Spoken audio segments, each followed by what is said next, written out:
තෙරුවන් සරණයි. එක්තරා දවසක එක්තරා ශිෂ්‍යයෙක් තමන්ගේ ගුරුවරයා හොයාගෙන ගියා. ගුරුවරයා හොයාගෙන ගිහිල්ලා ඒ ගුරුවරයාගෙන් හරි අපූර්ව ප්‍රශ්නයක් ඇහුවා. මං හැමදාම මගේ ගුරුවරයා විදිහට ඔබතුමාව තියාගෙන ඉන්නවා. ඒත් මට කවදාවත් තේරිලා නැහැ. ඇයි මගේ ජීවිතේට ගුරුවරයෙක් ඕනේ කියලා. මට මේකට උත්තරයක් දෙන්න පුළුවන්ද? ඒ වෙලාවේ ගුරුවරයා තමන්ගේ ශිෂ්‍යයාට බොහොම ආදරණීයව කතා බහ කරලා උත්තරයක් දුන්නා. පුතා මගෙන් අහනව නේද ජීවිතේට ගුරුවරයෙක් ඕනේ ඇයි කියලා. පුතා ඇයි මගෙන් ওই ප්‍රශ්නේ දැන් අහන්නේ? උත්තරයක් ඕනේ නිසා. පුතාට ප්‍රශ්නයක් ආවහම උත්තරයක් දෙන්නේ කවුද? ඒ කෙනා තමයි ගුරුවරයා. පුතාගේ ජීවිතයට එන විවිධ ප්‍රශ්නවලට පුතාට උත්තරයක් දෙන්න බලාගෙන ඉන්න කෙනා තමයි පුතාගේ ගුරුවරයා. පුතාගේ මනස පීඩාවට පත් වෙන තැන්වලදී පුතාට කරන්න ඕන දේ නොකරන්න ඕන දේ හිතා ගන්න බැරි වෙන අවස්ථාවලදී පුතාගේ මාර්ගය පුතාට අපැහැදිලි වෙන අවස්ථාවලදී පුතාව මානසිකව කඩා වැටෙන අවස්ථාවලදී විවිධ අය හරහා ගුරුවරයා කියන චරිතය මතුවෙනවා. සමහර වෙලාවට අපේ අම්මා අපිට ගුරුවරයෙක් වෙනවා. සමහර වෙලාවට අපේ තාත්තා අපිට ගුරුවරයෙක් වෙනවා. සමහර වෙලාවට අපේ පන්තියේ අපිට විෂයක් උගන්වන ගුරුතුමෙක් නැත්නම් ගුරුතුමියක් අපේ ජීවිතයේ ගුරුවරයා බවට පත් වෙනවා. ඒ අය විවිධ වේශවලින් අපේ ඉස්සරහට ඇවිදිලා අපේ ජීවිතයට ගුරුහරුකම් දෙනවා. සමහර විට අපේ පුංචි මල්ලි එයා කරන කියන මොකක් හරි කාරණාවක් නිසා අපේ ජීවිතයට ලොකු පාඩමක් ඉගෙන ගන්න අපිට අවස්ථාව ලැබෙනවා. සමහර විට අපි ගෙදර ඉඳලා අපිව ඉස්කෝලේට එක් කරගෙන යන ස්කූල් බස් එකේ ඩ්‍රයිවර් අංකල් ඒ කෙනා නිසා අපේ ජීවිතයට ලැබෙන ගොඩක් දේවල් තියෙනවා. ඒ නිසා පින්වත් දුවේ පුතේ ගුරුවරයෙක් කියලා කියන්නේ අපේ ජීවිතයට අත්‍යවශ්‍ය කෙනෙක්. අපේ ජීවිතේ අර්ථය හොයාගන්න, අපේ ජීවිතේ නිවැරදි මාවත ඔස්සේ ඉදිරියට අරගෙන යන්න අපේ ගුරුවරුන්ගෙන් අපිට ලැබෙන පිටුබලය මෙච්චරයි කියලා කියන්න බෑ. නමුත් ගුරුවරයෙක් ලෝකෙට පහළ වුණා කියලා වැඩක් නැහැ. ඒ ගුරුවරයාගෙන් ගුරුහරුකම් ගන්න ශිෂ්‍යයෙක් ලෝකෙට පහළ වුණේ නැත්තම් ඒ ගුරුහරුකම ලබන්න බෑ ඒ ශිෂ්‍යයාට. ශිෂ්‍යයෙක් කියලා කියන්නේ පින්වත් දුවේ පුතේ හරි ගුරුවරයෙක් කියන දේ හරියට ශ්‍රවණය කරලා ඒ දේ ජීවිතයට අරගෙන ජීවිතේ වෙනස් කරගන්න ශක්තියක් තියෙන මිනිසෙකුට, ශක්තියක් තියෙන හිතකට. ශිෂ්‍යයා කියලා කියන්නේ ආකල්පයක්. ගුරුවරයා කියලා කියන්නේත් ආකල්පයක්.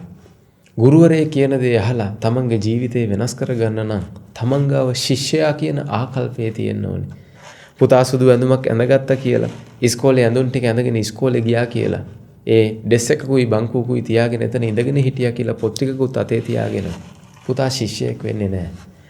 ඒ ටික විතරක් තිබුව පමණින් ශිෂ්‍යයෙක් වෙන්නේ නැහැ පුතා. පුතාගේ ජීවිතේ ශිෂ්‍යයා නැමැති ආකල්පයක් තියෙන්න ඕනේ. ගුරුවරයා කියන දේ ශ්‍රවණය කරලා ඒ දේ ජීවිතයට ඇතුළත් කරගන්නවා කියන අදිෂ්ඨානය පුතා ගාව නැත්තම් පුතාට කොහොම කරලවත් ශිෂ්‍යයෙක් වෙන්න බෑ. සමහර අවස්ථා ඇති පුතාගේ ජීවිතේ එහෙම වෙච්ච. පුතාගේ යාළුව වෙන්න පුළුවන්, පුතාගේ වැඩිහිටියෝ දෙමාපියෝ වෙන්න පුළුවන්, ගුරුවරයෝ වෙන්න පුළුවන්. විවිධ අවස්ථාවලදී පුතා ගාව තිබිච්ච වැරදි අඩුපාඩු පුතාට පෙන්නලා දුන්නා. හැබැයි එහෙම පෙන්නලා දුන්නත් පුතාට හිතුනේ නෑ මේ දේවල් වෙනස් කරගන්න. ඔන්න ගුරුවරු ඕන තරම් හිටියා. නමුත් ශිෂ්‍යයා හිටියේ නෑ පුතා ගාව. ඒ නිසා පුතාට මේ දේවල් වෙනස් කරගන්න බැරි වුණා. ඒ නිසා තවමත් සමහර විට මේ වැරදි අඩුපාඩු වලින් කොටසක් පුතා ගාව ඇති. කවදා හරි දවසක පුතාගේ හිතේ ශිෂ්‍යයා නැමැති ආකල්පය ආවට පස්සේ අර ගුරුවරු පැහැදිලි කරලා දීපු ඒ වැරදි අඩුපාඩු පුතාගේ ජීවිතයෙන් අයින් කරගන්න පුතාට පුළුවන්කමක් ලැබේ. ඉතින් ඒ නිසා පින්වත් දුවේ පුතේ අපේ ජීවිතේ අපි කොච්චර දැනුගත් වුණත්, අපි කොච්චර ඉහළට ඉගෙනගෙන හිටියත්, අපි කොච්චර සාර්ථක මිනිස්සු වුණත් අපිට වැඩි යමක් දන්න, අපේ ජීවිතයට යහපතක් උදා කරලා දෙන්න බලාපොරොත්තුෙන් ඉන්න අපේ ගුරුවරු අපිට පැහැදිලි කරලා දෙන දේ අපි දරා ගන්න සූදානම්ෙන් ඉන්න ඕනේ. හැම වෙලේම ගුරුවරයාට ඉඩක් තියන්න කියලා අපේ ගුරුවරු අපිට පැහැදිලි කරලා දෙන්නේ. මොකද හේතුව ඕනම අවස්ථාවක ඕනම කෙනෙකුට වරදින්න පුළුවන්. වරදිනවා කියන එක බොහොම සුළු දෙයක් ඕනම කෙනෙකුට. මොකද තථාගතයන් වහන්සේලා නෙවෙයි මේ ලෝකේ ජීවත් වෙන්නේ. තථාගතයන් වහන්සේලාට විතරයි වරදින්නේ නැත්තේ. අනිත් හැමෝටම වරදින්න පුළුවන්. අනිත් හැමෝම ගාවම අඩුපාඩු තියෙන්න පුළුවන්.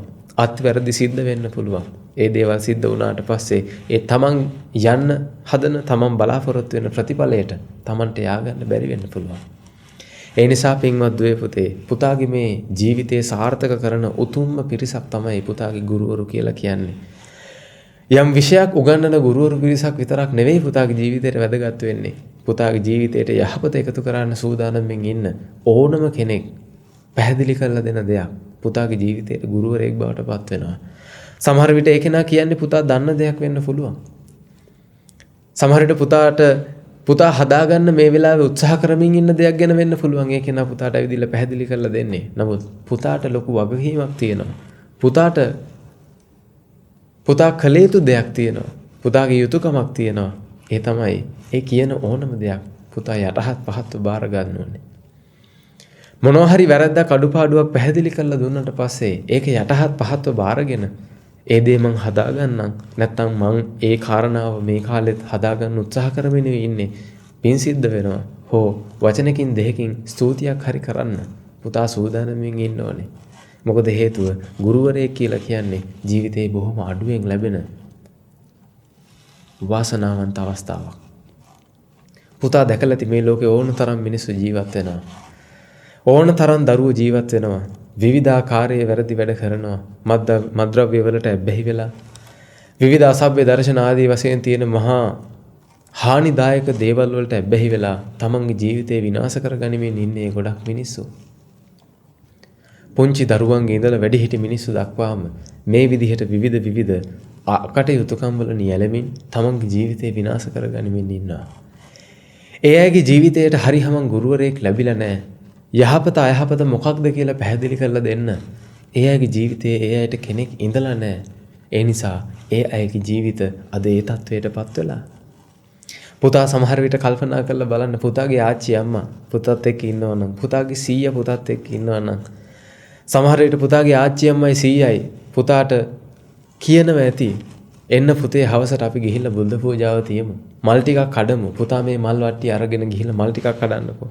මේ පෑන් එක පූජා කරන්නකෝ. මේ පහන පත්තු කරන්නකෝ. එන්නකෝ අපි දෙන්න යන්කෝ බුද්ධ පූජාව තියන්න ආදී වශයෙන් පුතාගේ සීයා, පුතාගේ ආච්චි අම්මා පුතාවත් එකතු කරගෙන මේ පින් කටයුතු වලට පුතාව සමාදම් කරවනවා ඇති. ඒ වගේම පුතාගේ ආච්චි අම්මා සීයා පුංචි බණ කතා පවා පුතාට කියලා දීලා ඇති. හොඳ කළොත් මෙන්න මෙහෙම වෙනවා, නරක කළොත් මෙන්න මෙහෙම වෙනවා. ආදී වශයෙන් ඒ පුංචි කාලේ පුතාගේ ජීවිතයට ලැබෙන ඒ දෘෂ්ටි පුතාගේ ජීවිතේ බොහොම වැදගත් කාරණා බවට පත් වෙනවා. ඒ හැම අවස්ථාවකදීමත් පුතාට ගුරුහරුකම්ම තමයි ලැබුණේ. කන්න ටිකක් ලැබෙන එක විතරක් නෙවෙයි අපේ ජීවිතයේ තියෙන වටිනා දේ. කාලා ඇඳලා නම් හැමෝම ජීවත් වෙනවා. නමුත් කන අඳින එකට අමතරව යහපත් මිනිස්සු විදිහට අපිට මේ ලෝකෙට ගොඩනගෙන්න නම් මේ ලෝකෙට බිහි වෙන්න නම් ඒ කාන්තේම ගුරුවරුන්ගේ ඇසුර, ගුරුවරුන්ගේ කරුණාව, දයාව අපේ ජීවිතයට ලැබෙන්න ඕනෙමයි. එතෙක් කාලයක්ම මේ ජීවිතේ පරවෙච්ච මලක් වගේ නැත්තම් පිපිච්ච නැති පොහොට්ටුවක් වගේ ගුරුවරයා නැමැති හිරුගේ ආලෝකය ලැබෙනකොට අර පිපෙන්න තිබිච්ච ඒ මල පිපෙන්න පටන් ගන්නවා. යහපත් ආකල්ප වලින්, ආචාර ධර්ම වලින්, සාර ධර්ම වලින් මේ මල පිපෙන්න පටන් ගන්නවා, පිරෙන්න පටන් ගන්නවා. ඒ නිසා පින්වත් දුවේ පුතේ මේ උදා වෙච්ච අලුත් අවුරුද්ද ඇතුළේදී පුතා හොඳට පින් කටයුතු කරන්න. ඒ පින් කටයුතු කරලා පින් ජනිත කරගෙන අදිෂ්ඨාන කරන්න මේ ජීවිතේදී මට උතුම් ගුරුවරු මුණ ගැහේවා. හරි දේම පැහැදිලි කරලා දෙන, වැරදි දෙයින් මාව මුදවන, මාව ජීවිතයේ යථාර්ථවත් සතුට කරා එක් කරගෙන යන සැබෑ ගුරුවරු මට මුණ ගැහේවා. මෙන්න මේ අදිෂ්ඨානයත් එක්ක පුතා හොඳින් පින් කටයුතු කරන්න, පින ජනිත කරගන්න, අදිෂ්ඨාන කරන්න. ටිකෙන් ටික පුතා ඒ විදිහට කටයුතු කරගෙන යනකොට පුතාට උතුම් ගුරුවරු මුණ ගැහෙන්න පටන් ගනීවි. ඒ වගේම තමයි පුතාටත් අවස්ථාවක් ලැබුණොත් තව පිරිසකට ගුරුහරුකමක් දෙන්න. තව පිරිසක් වැරැද්දක් කරන අවස්ථාවකදී වෙන්න පුළුවන්.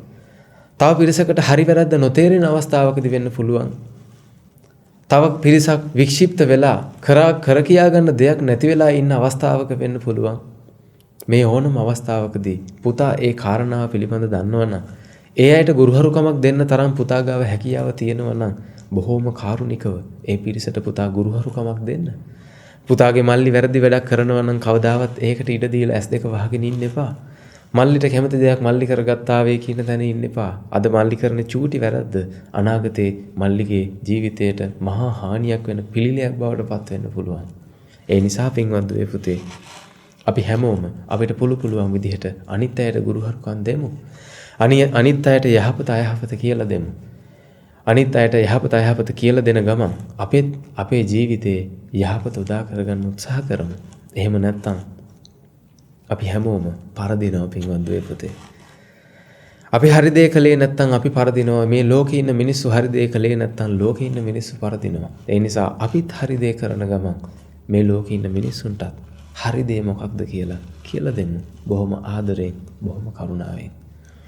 එහෙමනම් මේ දේශනාව ශ්‍රවණය කිරීමෙන් ඒ වගේම විවිධාකාරයේ පුණ්‍ය කටයුතු කුසල කටයුතු සිද්ධ කර ගැනීමෙන් නගාගත්තා වූ අනන්ත ප්‍රමාණ මහා පුණ්‍ය කුසල ආශිර්වාද ශක්තියින්ගේ බලමහිමෙන් ඔබ අප සෑම සිළු දෙනා ප්‍රදාන සියලු ලෝක සියලු සත්වයන්ටම බුදුපසේ බුදුමහරහතන් වහන්සේලා නිවී සැනසී පැමිණ වදාළ නිත්‍ය මංගල පරම සුන්දර අමෘත මහ නිර්වාණ ශාන්තියම සාක්ෂාත් වේවා කියලා සාදු කියලා ප්‍රාර්ථනා කරන්න ඔබ හැම දිනාටම තෙරුවන් සරණයි.